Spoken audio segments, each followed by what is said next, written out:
asma, sifat. Nah, ma'rifatus sifat itu masih bagian dari kolbu, paling dalam. Dia udah masuk ke dalam sirnya kolbu. Kan kolbu ini dia ada bagian-bagiannya, Pak.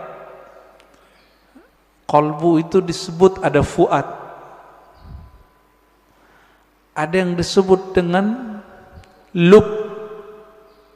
Inti dari kolbu disebut lub. Rahasia yang ada di dalam inti kolbu itu disebut dengan sir. Maka disebutkan dalam Al-Quran, Allah ya'lamu sirra wal akhfa. Allah mengetahui yang sir, yang tersembunyi, bahkan yang akhfa, yang samar. Nah, itu ketahuan oleh Allah SWT. Nah, di mana kesimpannya itu? Itu di dalam kolbu paling dalam, paling dalam. Alam semesta belum dicipta. Beliaulah alam pertama yang dicipta. Oleh karena itu dalam kalam-kalam ilhami yang didapat oleh ulama-ulama kita, ada dialog Allah Subhanahu wa taala dengan dirinya. Beberapa ulama mengatakan ini hadis. Saya teliti, ini bukan hadis yang bersambung. Ini hanya kalam-kalam ilhami. Apa kata Allah Ta'ala? Kuntu kanzan makhfiyan. Aku adalah perbendaharaan yang tersembunyi. Yang disebut dalam hadis Bukhari, Kanallahu wa la syai'a ma'ah. Allah ada, tiada satu pun bersamanya. Rahasia, sangat rahasia. La ilaha illahu. Benar. Di Quran lebih banyak la ilaha illahu daripada la ilaha illallah. Berarti hu itu nama. Assalamualaikum warahmatullahi wabarakatuh. Pernahkah kita bertanya, mengapa hati terasa jauh dari ketenangan, meski lisan tak pernah berhenti berdoa? Ada satu zikir yang begitu sederhana, namun menyimpan makna yang dalam. Hu Allah. Mari kita simak bersama makna Hu Allah bersama Buya Ar-Razi Hashim. Teman-teman yang makan Allah, salah satu nama Allah Ta'ala yang diperdebatkan di masa sekarang, tidak di masa dahulu, yaitu adalah Huwa. Apakah Huwa ini nama Allah sehingga boleh dijadikan sebagai mediasi untuk berzikir kepada Allah SWT? Dalam ayat kursi, Allah berfirman, Allahu la ilaha illahu. Allah, tiada ilah yang disembah, tiada Tuhan yang disembah. Illahu, kecuali Dia. Kemudian yang paling sering kita baca, yang sudah dihafal bahkan oleh anak-anak kita yang masih kecil, Kul huwallahu ahad. Katakanlah huwa, Dia. Dialah Allah ahad. Biasanya orang Arab dalam struktur gramatikal Arab mendahulukan nama yang zahir daripada nama yang kata ganti. Kata yang jelas dengan kata yang ganti. Misalnya Allah. Lalu kata ganti untuk Allah Dia. Biasanya disebutkan dulu nama Allah seperti ayat kursi. Allahu la ilaha illahu. Allah dulu dimulai, baru di belakangnya ada huwa. Tapi ayat pertama dari surat Ikhlas yang membacanya sama dengan sepertiga Al-Quran, Allah Ta'ala menyebutkan pertama namanya adalah huwa. Kul huwa. Maka ulama kita kemudian yang ahli bahasa kemudian merevisi pemahamannya. Yang tadi dikira huwa untuk makhluk kata ganti. Tapi untuk Allah, huwa adalah nama yang zahir. Hu, Dia. Yang bermakna yang sangat mendalam sekali. Huwa berarti Dia Allah yang maha suci dari gambaran semua makhluk. Yang maha suci dari gambaran fisik. Yang maha suci dari visual-visual semua orang yang berpikir. Inilah makna hu. Lalu bolehkah berzikir dengan hu? Dulu di masa Syekh Muhammad Abduh, ada sahabat beliau namanya Syekh Ali Mahfuz. menulis satu kitab judulnya Al-Ibda' fi Madaril Ibtida'. Kumpulan tentang kritik terhadap bid'ah-bid'ah yang terjadi dari masa dia hidup sampai dia menjadi ulama, ya. Bahkan mungkin sebelum beliau. Dan yang paling banyak dibahas adalah persoalan ahli sufi, ahli tariqah. Salah satu yang menjadi isu berat di situ adalah berzikir dengan ismul fard, al-ismul fard, dengan nama tunggal. Salah satunya adalah hu. Lalu Syekh Ali Mahfuz rahmatullah alaih dengan sangat objektif menyebutkan dua pendapat ulama yang berkonflik mengenai kebolehan berzikir dengan hu atau tidak boleh. Beberapa yang disebutkan misalnya Al-Arif bin Athaillah dan Syekhul Islam Ibn Taimiyah. Dua orang ini berkonflik mengenai kebolehan zikir hu. Al-Arif bin Athaillah, pengarang Al-Hikam, Lataiful Minan, dan kitab-kitab yang lain menulis kitab khusus mengenai kebolehan berzikir dengan nama tunggal, termasuk huwa. Tapi Ibn Taimiyah rahmatullahu alaih bersikeras mengatakan tidak boleh. Kenapa? Berzikir mesti dengan kalimat yang sempurna. Kalau berzikir Allah, Allahu, hu, ini kalimat yang tidak sempurna. Nah, konflik ini berjalan terus sampai saat ini. Jika kita berkiblat ke Ibn Taimiyah, maka kita akan menentang zikir hu. Jika kita membaca karya Ibn Athaillah dan menerima pendapatnya, kita akan menerima juga zikir dengan hu, dan tentu terjadi konflik. Maka konflik ini hanyalah warisan terdahulu, bukan masalah hal yang baru. Maka teman-teman yang melakukan Allah, terserah ikut yang mana. Tapi saya pribadi mengikuti pendapat Syekh Ali Mahfuz yang kemudian memilih dan menguatkan kebolehan berzikir dengan lafaz hu.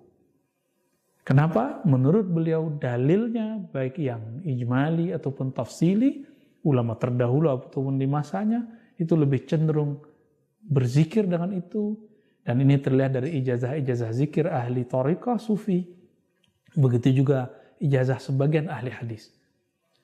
Berdasarkan ini teman-teman yang Allah, bagi yang berzikir hu Allah, Allahu, maka silakan dibaca karya beliau supaya tambah mantap pendalilannya, penghujahannya. Jika tidak sepakat, silakan mencari kekuatan hujahnya pada Syekhul Islam Ibn Taimiyah. Semoga umat hatinya terjaga. Wassalamualaikum warahmatullahi wabarakatuh. Bapak saudara makan Allah, ma'rifat qalbu itu hanya dengan mengenal nama dan sifat Allah. Jadi coba deh di sini dibuat nanti kajian Asmaul Husna yang mateng, bukan yang separuh-separuh, enggak. Jangan, yang mateng kajiannya. Gurunya ahli zikir, bersanad zikirnya kepada Rasulullah. Insya Allah Pak enak ngajinya, kan banyak nih.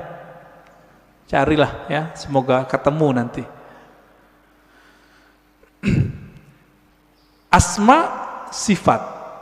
Nah, ma'rifatus sifat itu masih bagian dari kolbu, paling dalam. Dia udah masuk ke dalam sirnya kolbu. Kan kolbu ini dia ada bagian-bagiannya, Pak. Kolbu itu disebut ada fuad. Ada yang disebut dengan lub. Inti dari kolbu disebut lub. Rahasia yang ada di dalam inti kolbu itu disebut dengan sir. Maka disebutkan dalam Al-Quran, Allah ya'lamu sirra wal akhfa. Allah mengetahui yang sir, yang tersembunyi, bahkan yang akhfa, yang samar. Nah, itu ketahuan oleh Allah SWT. Nah, di mana kesimpannya itu? Itu di dalam kolbu paling dalam, paling dalam. Kita ini semua dulu kan pernah ketemu Allah. Memori itu kesimpan di situ, Pak. Ada yang ingat nggak? Nggak ada yang ingat ya? Bener. Makanya Allah utus Rasul. Supaya apa? Memantik sir supaya dia kemudian kembali muncul. Ketika muncul, sir itu bernama zikir. Ketika dibahasakan, dia bernama ma'rifat. Ma'rifat itu ungkapan pengenalan si hamba kepada Allah Subhanahu wa ta'ala. Bapak nih pernah ketemu dengan seseorang dulu, kesimpan nggak di memorinya? Kesimpan. Ketemu seseorang yang berkesan. Apanya yang berkesan? Parfumnya. Nanti kita ketemu parfum yang sama, itu teringat Pak wajahnya. Itulah sebabnya jika ada orang benar teknik berzikirnya, bersambung sanad zikirnya kepada Rasulullah SAW, lisannya menyebut, akalnya memaknai, kolbunya merenungi, ruhnya merasakan, nangis dia saat itu. Seperti orang pulang kampung. Pertama orang pulang kampung habis merantau, rasanya gimana? Terharu Pak. Nah, kalau Bapak Ibu ini kan pada hari raya di luar kota, lagi merantau, malam takbiran nangis, dengerin takbiran. Kenapa tuh nangis? Ingat kampung, kirain ingat Allah. Takbiran ingat Allah, nangis. Wah, itu arif billah namanya, kenal Allah dia. Takbiran nangis, ingat siapa? Kampung. Kita lupa, kita punya kampung lain, namanya kampung arwah. Lupa apa ya? Kampung arwah. Ngapain si arwah di kampung itu? Dia menatap Allah Subhanahu wa ta'ala. Dia menatap Allah Pak. Supaya dia bisa menatap Allah lebih dekat, apa yang dia lakukan? Dia mendekat kepada nur sumbernya. Itu yang disebut nur Muhammad. Jadi dulu itulah yang dikatakan oleh Nabi, kuntu nabiyan, aku sudah jadi nabi, Adam belum dicipta, udah jadi nabi di alam ruh. Makanya roh-roh itu mendekat semua kepada Rasulullah supaya bisa tetap dekat memandang Allah Subhanahu wa ta'ala. Itu Pak maknanya. Itu kalau kita punya ruh yang bercahaya, pasti rindu ingin mengenal ilmu ini, pengen mengenal ilmu ini. Itu yang bikin orang nangis, nangisnya permanen Pak. Tangisan itu yang bisa memadamkan api neraka.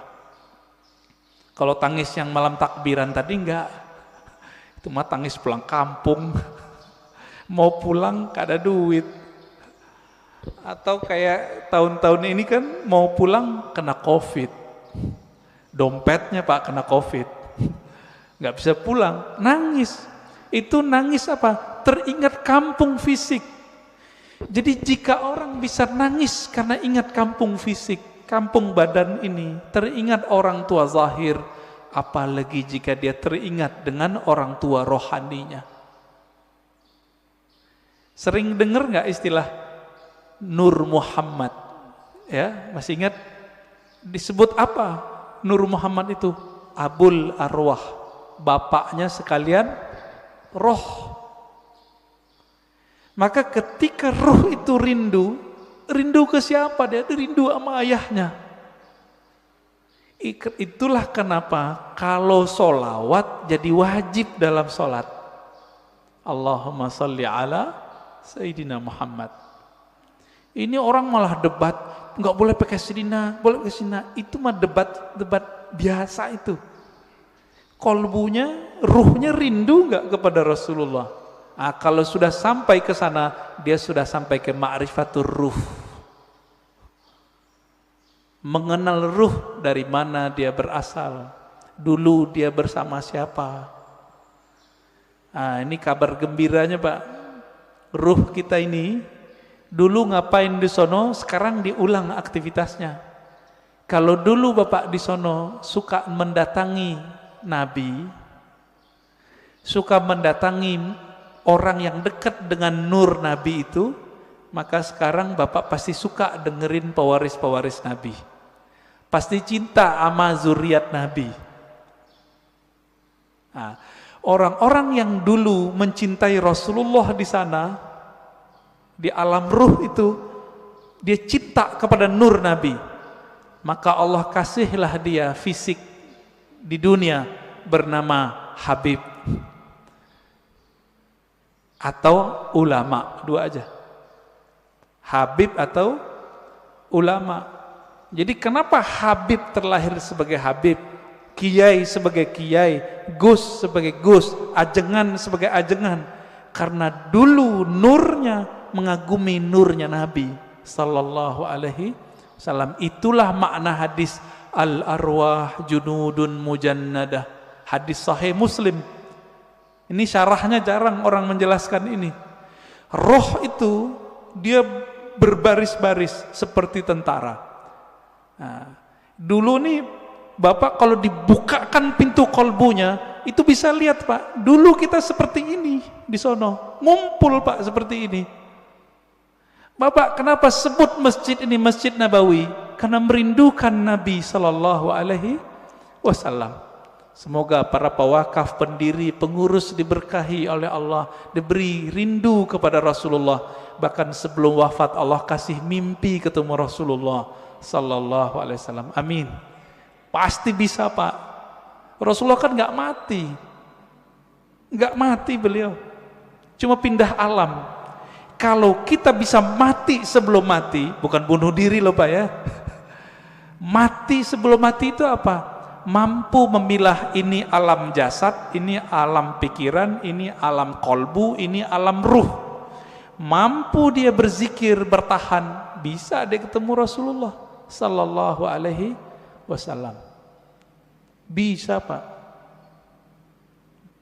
Dulu Sayyid Muhammad Alawi Al-Maliki kalau mau ngapa-ngapain itu nanya sama muridnya, masih hidup, saya nggak usah sebut namanya, kalau disebut ntar jadi orang mengkultuskan beliau nanti. Orang kita Pak, Jawa Tengah kalau nggak salah ya, Kiai Fulan, bertanya ke beliau, bocah ya waladi, kira-kira begitu ya, anakku, coba tanya ke Nabi, saya mau melakukan ini, beliau restu nggak? Itu yang minta siapa? Sayyid Muhammad, keturunan Rasulullah sallallahu alaihi wasallam, hafal banyak hadis. Muridnya pakar mimpi ketemu Rasulullah, karena sholawat nggak berhenti beliau, sholawat aja terus. Maka Bapak Ibu saudara makan Allah, jika ingin bertemu Rasulullah, sholawat terus. Terus itu apa ujungnya? Ujungnya mati. Jadi kalau belum mati jangan berhenti. Dijamin Pak, pasti. Kenapa? Hadis jaminannya jelas. Man shalla alaiya sallallahu alaihi asyara marat. Yang salawat kepadaku, Allah salawat kepadanya 10 kali. Saya mau tanya nih, ini 10 kali menurut kita atau menurut Allah? Coba lihat bahasa Arabnya. Sallallahu alaihi. Allah bersolawat kepadanya 10 kali. Berarti menurut Allah atau menurut kita? Kita ini Pak cukup dapat 1 salawat dari Allah pasti masuk surga. Salawat disertai rahmat, masuk surga.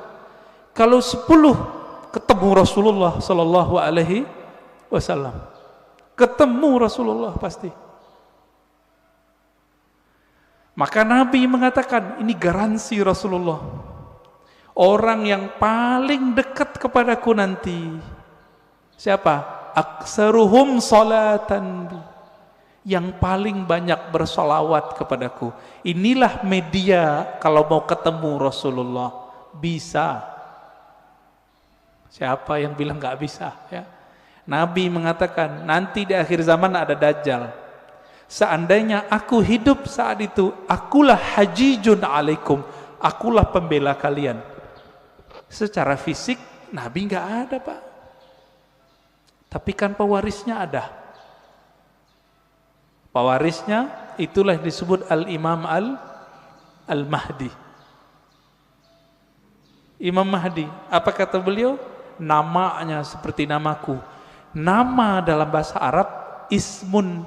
Ismun artinya tingkatan dan kemuliaan, bahkan ilmu. Itu artinya. Bukan Muhammad bin Abdullah. Muhammad bin Abdullah mah banyak habaib namanya dari dulu Muhammad bin Abdullah, tapi bukan Imam Mahdi. Ya. Ini sekarang banyak yang kajian akhir zaman tapi terjebak pada riwayat ahli hadis fisik, tidak mempertimbangkan ahli rohani. Nah, ini kesalahan besar kajian akhir zaman hari ini. Akhirnya yang terjadi cocok logi. Kita berterima kasih, syukron ya, terima kasih para asatis akhir zaman, antum telah membuat kita aware, sadar mengenai hadis akhir zaman. Cuma kadang nggak cocok. Hidungnya lurus gitu ya. Itu mah ciri fisik habaib, rata-rata begitu hidungnya.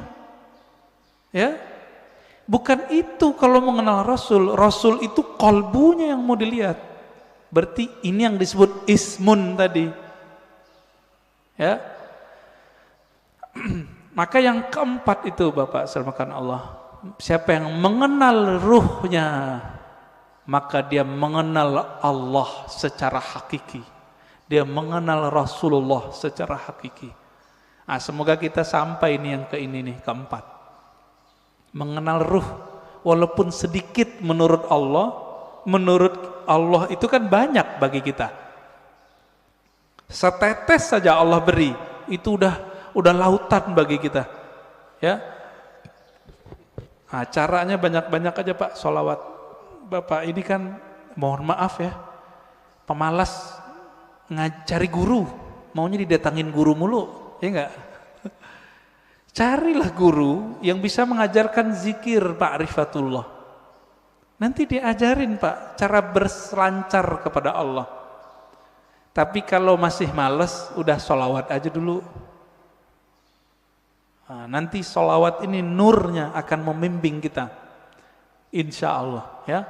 Jadi, alam semesta belum dicipta, beliaulah alam pertama yang dicipta.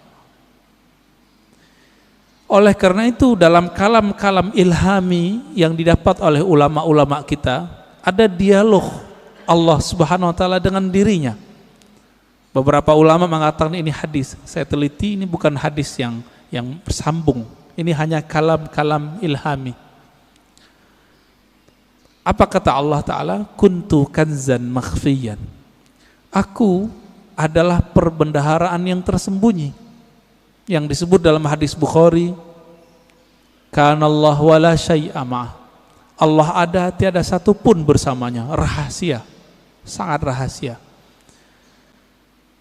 Lalu Allah mengatakan, fa ahbabtu an u'rafa. Lalu aku ingin dikenal, aku cinta dikenal. Jadi yang boleh narsis itu cuma Allah. Yang boleh suka popularitas itu cuma Allah. Karena Allah punya rahasia disebut kanz, kanzan makhfiyan. Aku ingin dikenal, fa khalaqtul khalqa. Aku ciptakanlah makhluk. Siapa makhluk pertama?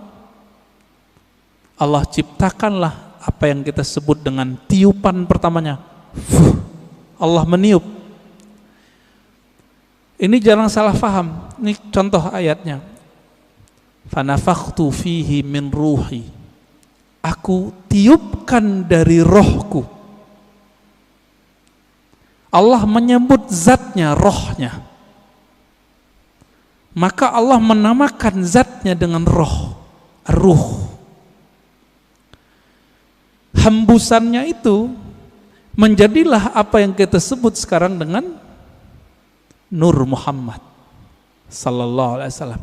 Tapi sebelum Nur Muhammad, Allah itu mengenalkan dirinya bahwa dialah Ahad. Qul huwallahu ahad. Jadi hadis kalam ilhami tadi semuanya ada di surat Al-Ikhlas ketika Allah mengatakan Qul huwa. Kenapa bukan Allah dulu tapi huwa dulu? Dalam tradisi bahasa Arab, kata yang zahir mesti lebih awal daripada kata ganti. Huwa artinya dia. Apa arti dia? Ini kata ganti. Allah nama yang zahir. Oleh karena itu Imam Abdul Qahir Al-Baghdadi, Imam Ahlus Sunnah mengatakan, kalau ayat ini dimulai dari huwa, bukan Allah, seperti ayat kursi, Allahu la ilaha illa hu, berarti huwa itu bukan nama ganti. Huwa itu adalah nama asli Allah Subhanahu wa ta'ala. Disebut nama zahir juga Pak, nama yang nyata. Huwa itu bahasa Arab artinya dia. Bapak kalau sebut dia dalam bahasa kita, maknanya mirip dalam bahasa Arab. Saya bilang dia, orangnya tampak enggak oleh mata? Ya. Tadi saya ngobrol sama beliau nih. Kita cerita tentang Habib Qais, beliau khutbah. Kelihatan enggak sekarang orangnya? Enggak, berarti tidak terlihat oleh fisik. Maksud dari kata dia, Allah itu tidak bisa dicapai oleh pandangan fisik, pendengaran fisik, semua yang berkaitan dengan indrawi. Itulah makna huwa. Oleh karena itu ulama kita yang ahli qalbu sepakat huwa nama Allah. Jadi jangan heran nanti ketemu kiai-kiai Betawi lama, kiai-kiai Banten, kiai-kiai Jawa lama, kiai-kiai Sumatera, mereka berzikir hu Allah. Ya, hu itu surat Al-Ikhlas itu Pak. Bukan bid'ah, diambil ayat itu huwallah. Bid'ah enggak tuh? Ngambil dari surah Al-Ikhlas kok. Ya, kalau ada sahabat kita yang mengatakan bid'ah, mungkin pensyarahan ini belum sampai kepada beliau. Kitab-kitab mengenai ini banyak. Al-Ibda ya, fi madaril ibtida, itu menjelaskan perdebatan ulama tentang zikir hu boleh atau tidak. Setelah dibid'ahkan oleh Ibnu Taimiyah, dibalas oleh yang lebih senior oleh Ibnu Taimiyah, nama Ibnu Athaillah Sekandari.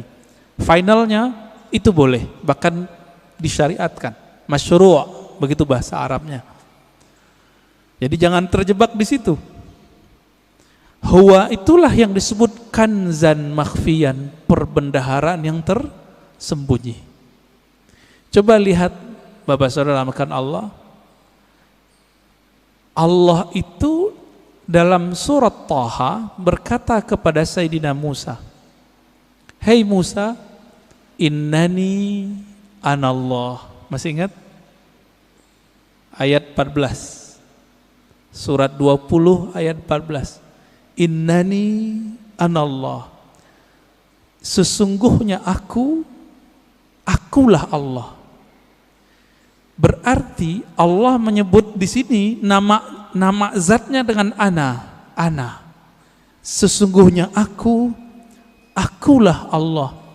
Maka Nabi Musa diperkenalkan oleh Allah dengan nama yang baru, Allah.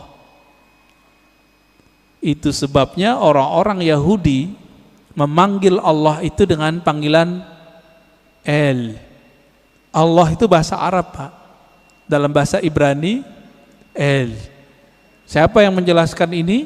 Ada tokoh orientalis dari Australia, tetangga kita, namanya Arthur Jeffrey. Bisa 19 bahasa Pak. Tapi sampai mati dia nggak percaya Quran dari Allah. Meneliti Quran, meneliti hadis, tapi nggak percaya bahwa Al-Quran dari Allah. Emang hidayah itu nggak masuk ke akal, hidayah itu masuk ke kolbu. Jadi kalau Bapak ngaji, diakal-akali, itu dalam pikirannya nolak terus tuh apa yang saya katakan dari awal sampai sekarang. Maka kalau ngaji, jadikan akal itu tunduk kepada kolbu. Kolbu itu mainnya dengan rasa. Rasa yang dipakai oleh kolbu berbeda dengan rasionalitas yang dipakai oleh akal. Banyak ya. Teman kita nggak pernah merasakan khusyuk, dia bilang mustahil khusyuk. Dia nggak pernah coba, dia bilang nggak ada. Ya, sama kayak orang nggak menikah, nggak tahu nikmatnya. Malam pertama dia bilang nggak ada tuh nikmatnya nikah. Mirip-mirip begitulah kira-kira. Bapak Ibu Saudara makan Allah. Jadi ketika disebut huwa Allah, huwa itu adalah perbendaharaan yang tersembunyi. Lalu Allah mengenalkan dirinya menjadi Allah. Nah, proses dari huwa ke Allah ini panjang.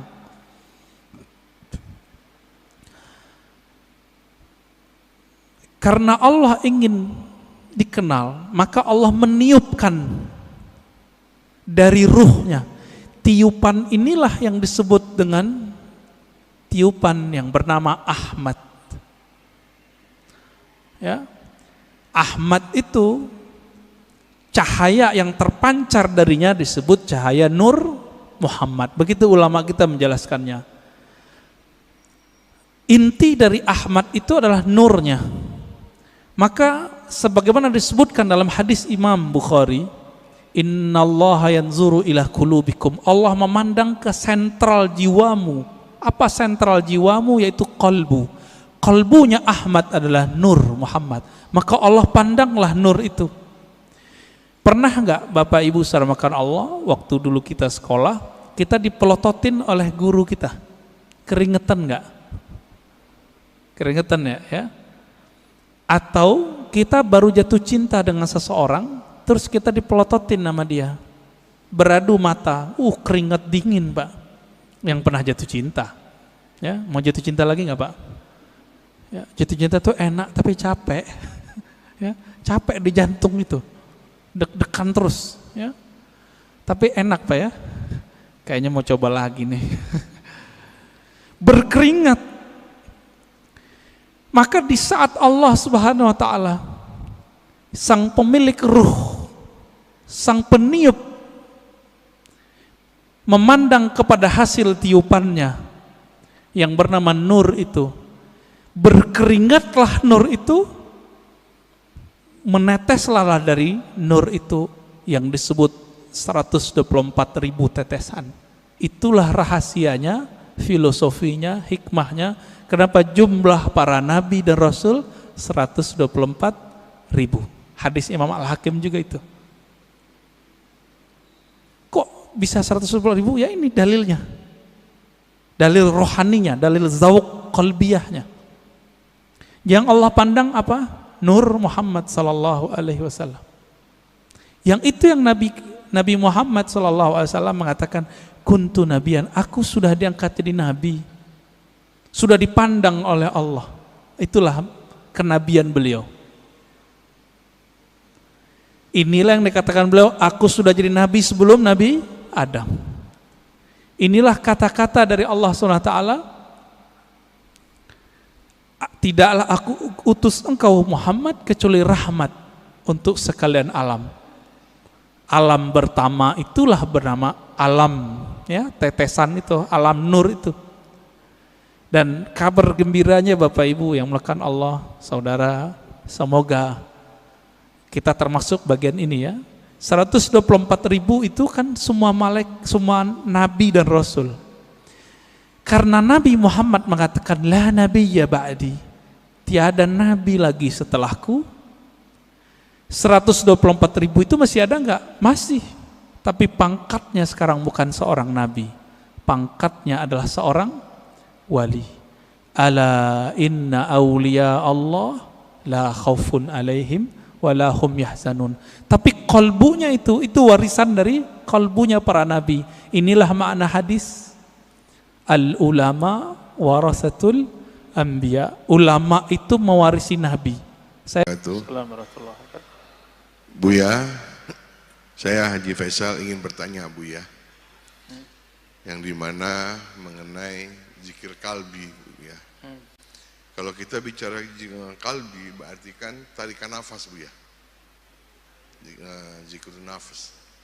Di dalam kita bernafas, itu ada dua kegiatan yang kita lakukan tanpa kita sadari. Menarik nafas dan mengeluarkan nafas. Iya.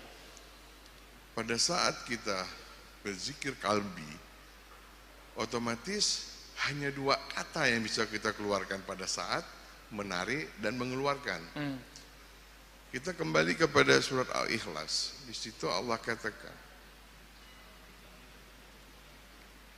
Kul hu Allah. Nah, dengan kita kembali kepada zikir tadi, berarti hanya hu dan Allah.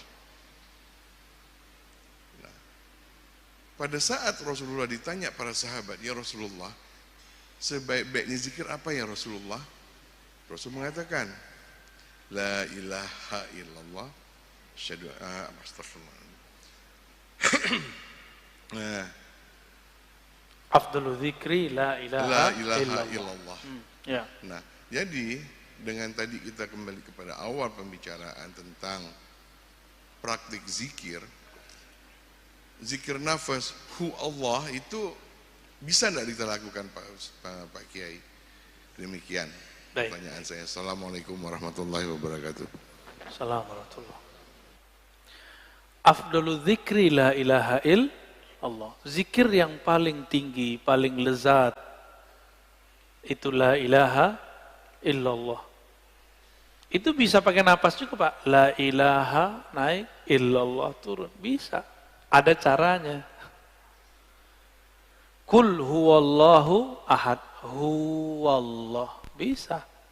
Bisa. Allahus samad. Allahus samad. Bisa semua. Itu tergantung gurunya nanti. Jadi nggak mesti dua kata. Tapi nanti ini harus berubah jadi makna. Bukan lagi sekedar ucapan. Karena kalau diucapkan kadang kolbu ini masih sibuk dengan yang lain. Jadi, bisakah dengan zikir huwallah? Bisa. Huwallah itu kan banyak di Quran. Huwallahu lazi la ilaha illa hu. Bahkan hu itu sendiri salah satu nama Allah. Makanya dimulai ayat huwallah. Dialah Allah. Berarti huwa itu nama. La ilaha illahu.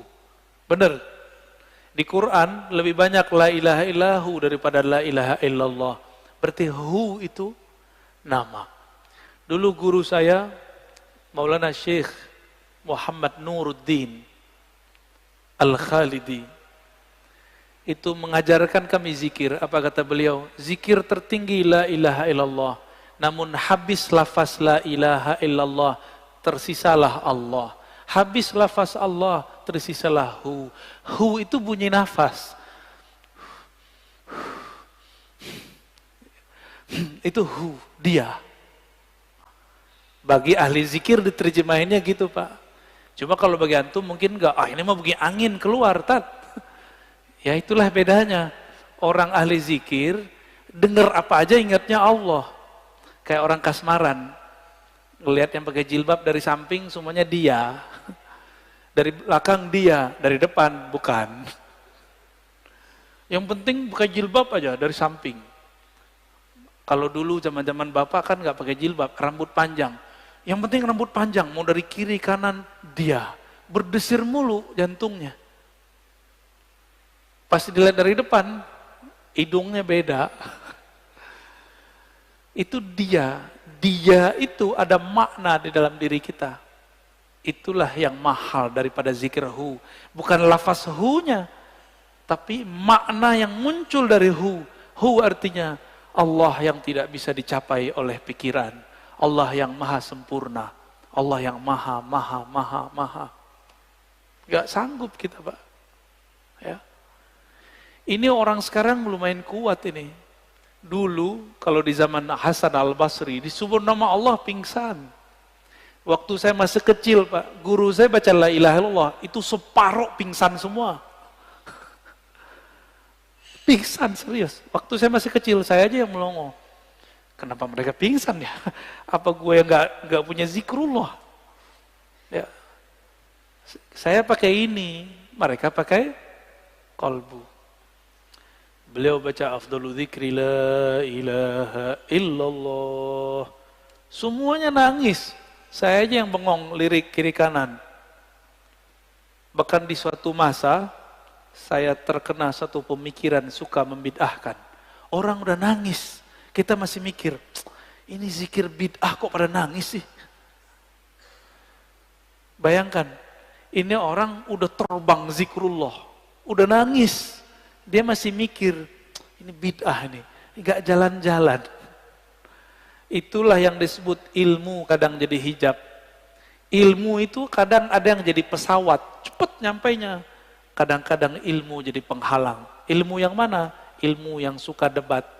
Ilmu jidal, bukan ilmu amal. Jadi kalau belajar jangan ilmu jidal. Nanyanya sama orang tua tadi kan, apa itu tasawuf? Apa kata dia? Zindik. Itu masuk ke memori murid dia semua. Maka muridnya kalau bayangkan sufi, yang kebayang sama dia zindik. Dan saya udah ngomong berkali-kali. Sekarang mereka menulis dan menyebarkan lewat buku ataupun sosial media bahwa tasawuf itu agama di luar Islam. Jadi mereka ingin memurtadkan para sufi. Terus kita diam. Kita nggak boleh diam. Kita harus kemudian hidupkan lagi kajian itu. Mereka sedikit tapi berisik. Orang minoritas tapi kok berisik. Ya. Dan kita nggak boleh diam, Pak. Sekali kita diam kita kena. Ini fardu kifayah. Jika kita tidak hidupkan ini, maka kena dosa-dosa besar. Ya.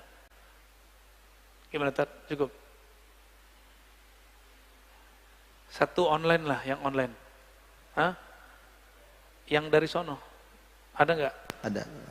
Buya mau bertanya, bolehkah kita sholat sunat ketika selesai sholat berjamaah, ketika sementara itu jamaah yang lainnya berzikir dan berdoa untuk kita bersama? Itu Buya. Yang penting antum sholat sunatnya setelah assalamualaikum. Beresin dulu assalamualaikumnya. Mau lari ke, mau guling-guling, mau loncat-loncat boleh. Tapi kalau belum selesai assalamualaikumnya, jangan dulu. Orang lagi doa, siapa tahu kita ada hajat, boleh nggak kita pergi duluan?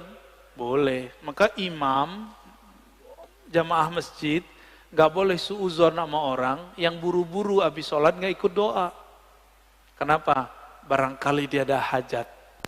Ustadz, masalahnya dia tiap hari begitu. Mungkin dia buang hajat mulu tiap habis sholat. Susah amat sih mau husnuzon sama orang. Ya. Atau jangan-jangan dia bisa kesurupan kalau antum doa mulu. Jadi kan kalau dalam teori mereka dibacain ayat kesurupan kan? Bener gak? Jadi kalau antum baca doa sama zikrullah mereka kepanasan. Pergi. Pedas itu ya. Jadi boleh kita sholat sunat, imam lagi doa, kita sholat sunat, imam sedang mendoakan kita, ya. Tapi jangan berpikir saya lebih mulia dari imam. Jangan berpikir bahwa amalan imam itu bid'ah, kita yang sunnah. Jangan, ya. Salah satu doa yang mustajab adalah doa setelah sholat. Sendiri atau jamaah, nggak disebutkan di hadisnya. Jadi itu bebas. Semoga kajian pengantar tentang zikir ini membuat kita bisa mengenal Allah Subhanahu wa taala. Amalkan zikir ya Hayyu ya Qayyum setiap hari ya. Ya Hayyu ya Qayyum. Kalau bisa sehari 200 dibagi 5 waktu, 40. Ya Hayyu ya Qayyum. Wahai yang Maha hidup, hidupku bersumber dari hidupmu. Wahai yang Maha Qayyum, aku ini ada karena engkau yang mengadakan. Allah yang urus semua kita ini. Kalau itu sudah bergetar di kolbu, zikirnya sudah terasa ringan, bahkan kita ingin nambah dari angka 200 menjadi 500, jadi 1000, itu orang udah siap ditalkin. Nanti saya talkin di sini secara terbuka. Ya, mau ngamalkan? Oke, silakan diamalkan zikir ya Hayyu. Ya, untuk kelancaran beramal, mari kita baca surah Al-Fatihah. A'udzubillah.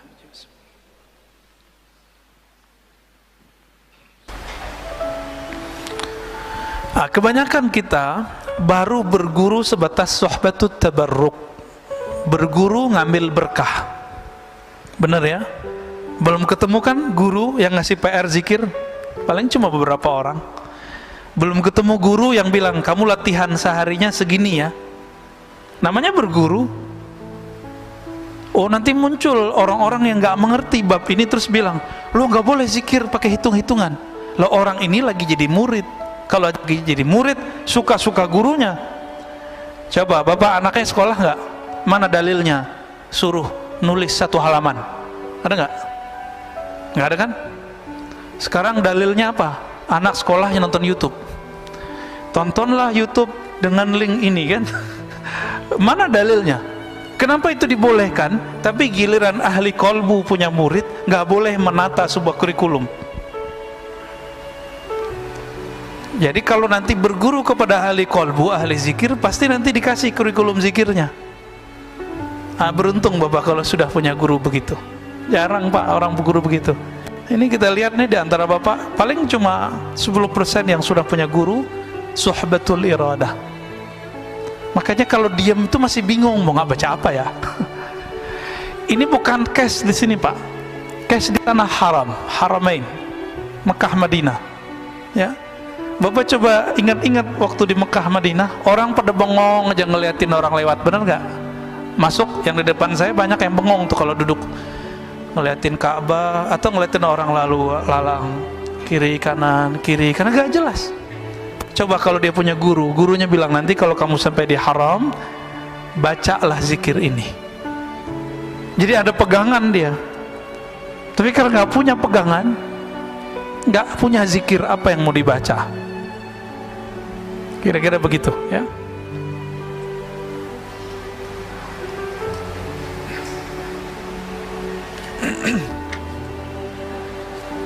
Kita masuk ke hikmah yang 50 berapa nih? 55 ya. Enggak tahu kalau beda kitab ya. Bismillahirrahmanirrahim. Ma qalla 'amalun baraza min qalbin zahidin wa la kathura 'amalun baraza min qalbin raghibin. Tadi berkaitan juga dengan apa yang saya katakan barusan.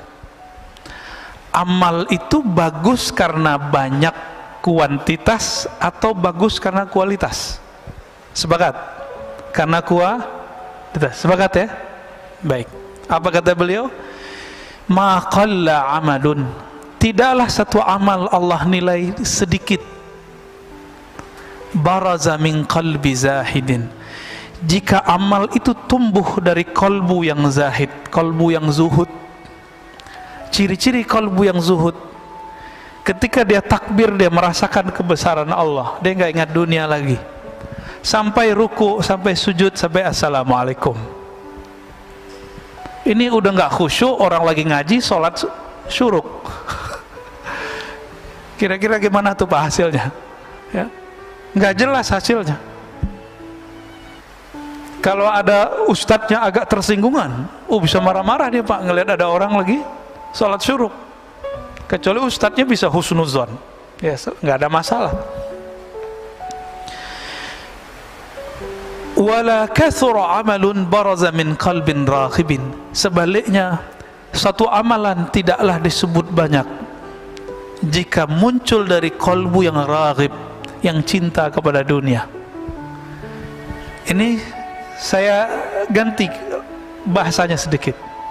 Ma qalla amalun baraza min qalbin arifin, tidaklah sedikit amalan jika bersumber dari kolbu yang arif, yang kenal kepada Allah.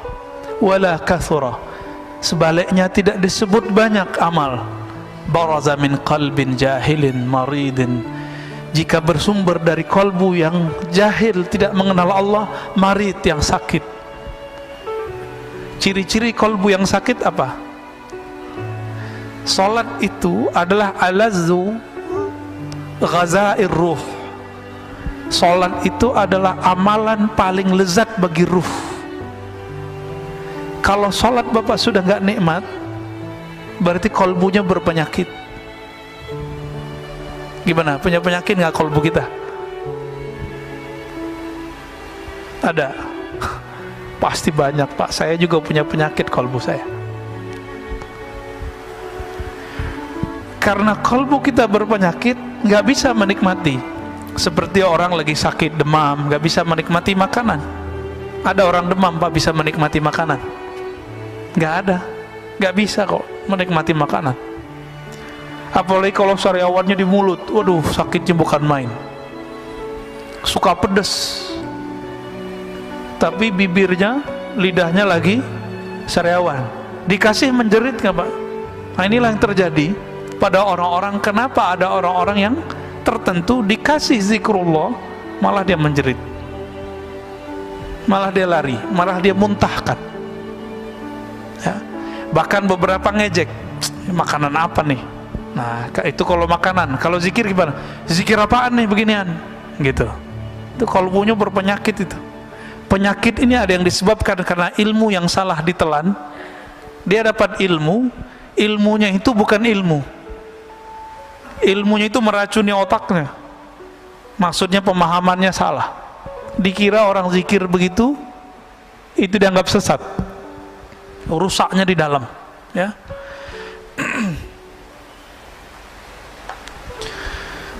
Itulah sebabnya ada sebuah hadis dalam Ibnu Majah, satu bab ilmu lebih afdal daripada 100 rakaat ahli ibadah.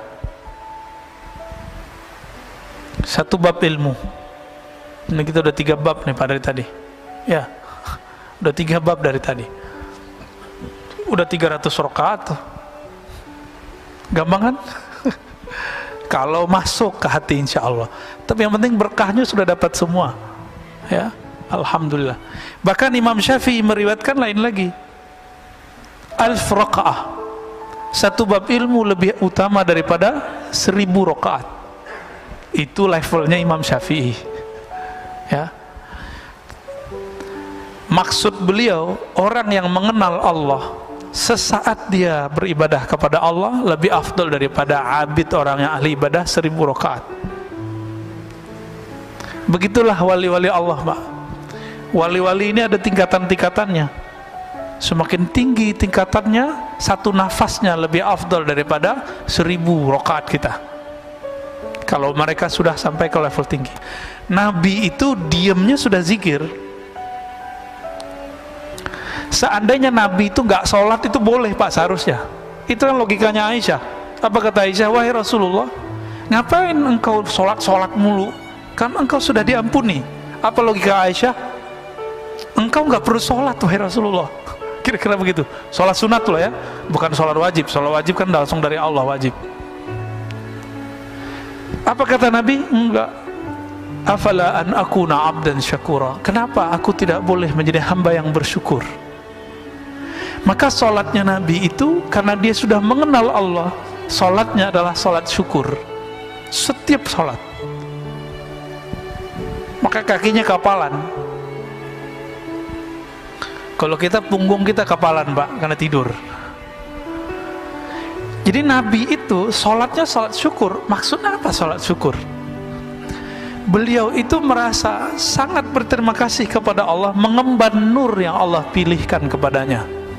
Sebagai tanda syukur maka beliau sholat setiap hari, setiap malam. Bahkan beliau sholatnya pun dalam keadaan diam. Jadi Nabi ini sholatnya ada yang sholat fisik, ada sholat diam. Apa kata Sayyidatuna Aisyah? Karena Rasulullah sallallahu alaihi wasallam yazkurullah fi kulli ahyani. Rasulullah atau ala kulli ahyani selalu mengingat Allah setiap nafas, setiap detik, setiap saat. Jadi setiap nafasnya itu zikrullah. Kita udah dalam sholat gak ingat Allah. Ini beda sholat kita sama Rasulullah sallallahu alaihi wasallam.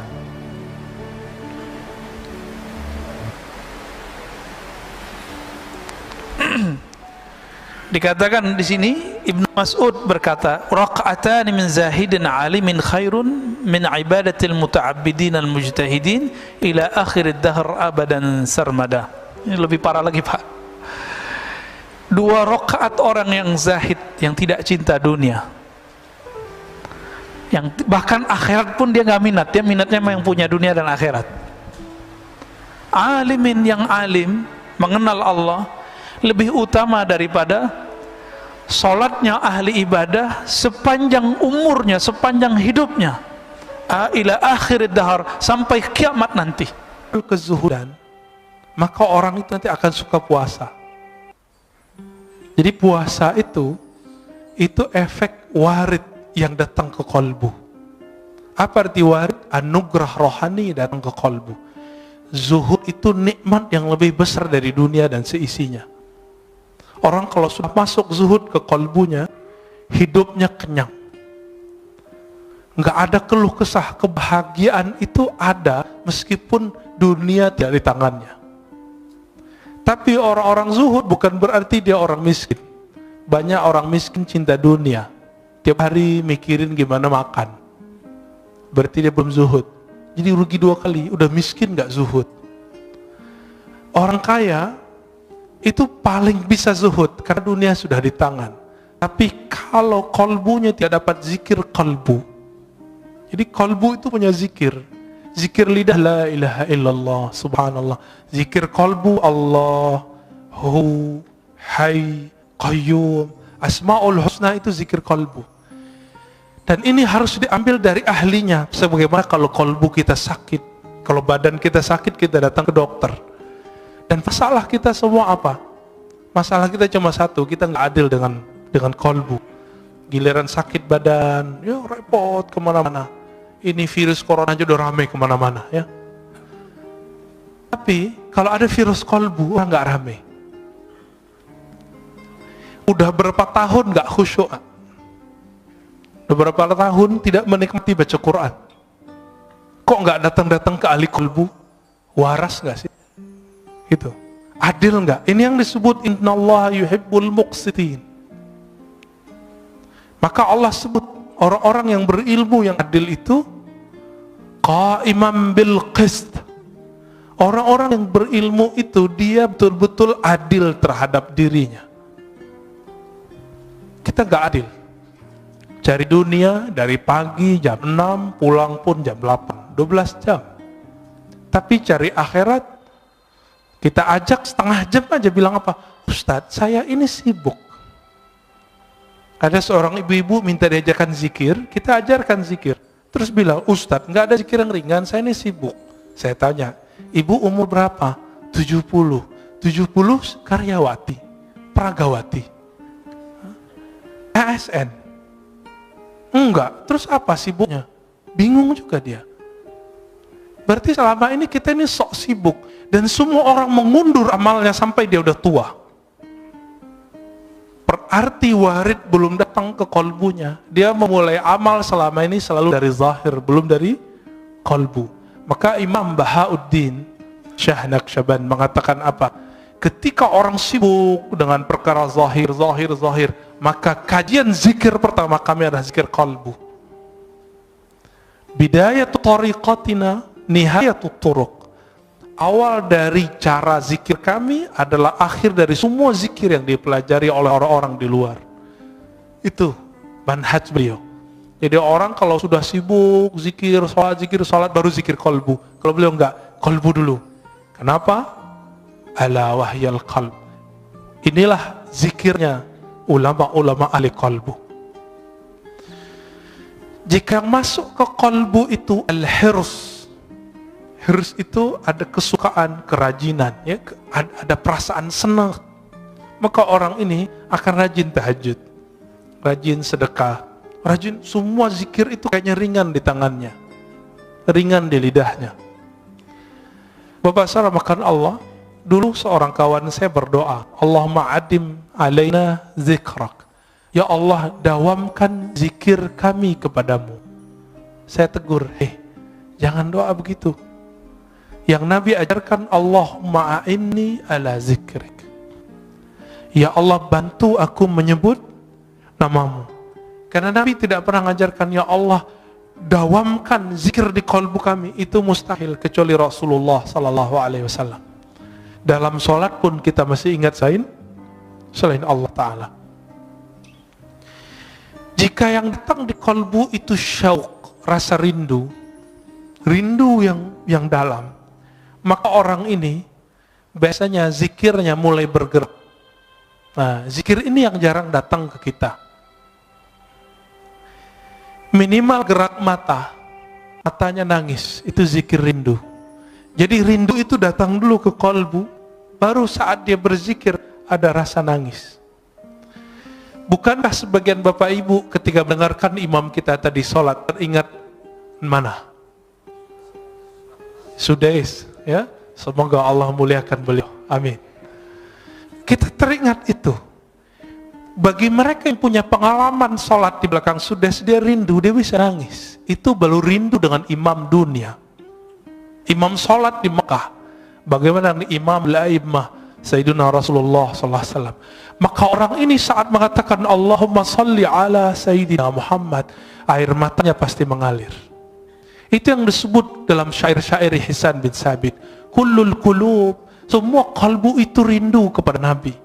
Tapi bukti rindu itu hanya satu, dumu'ul ain.